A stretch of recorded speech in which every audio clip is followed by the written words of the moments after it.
ઠાપા ગૌતમ ગંભીરભાઈ પારવાળા ખાતરવાળી લાલ કારખાના પાછળ. તેની છોકરી મને ઇન્સ્ટાગ્રામમાં મેસેજ કરતી હતી, ફેક આઈડી બનાવીને મને બ્લેકમેલ કરતી હતી અને તેની સાથે મારે 3-4 મહિના પહેલાં વ્યભિચાર કરવાનું હતું.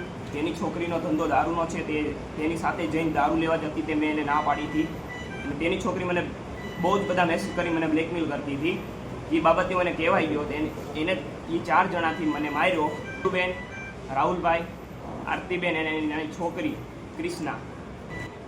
7-6 મહિના ધમકી એવી આપી કે હું જો તું મારી સાથે લગ્ન નહીં કરો તો હું મરી જાય છે. ઇન્સ્ટાગ્રામમાં એના મમ્મીને બોલાવીને કીધું. મમ્મી એ કહે હું તને ઘરે જઈને પછી ફોન કરીશ એમ પછી કાંઈ ફોન આવ્યો નહીં એનો. એટલે આજ પાછી મારી સ્ટોરી જોઈ તો મને કહેવાય ગયો મારી સ્ટોરી તું શું લેવા જોવો.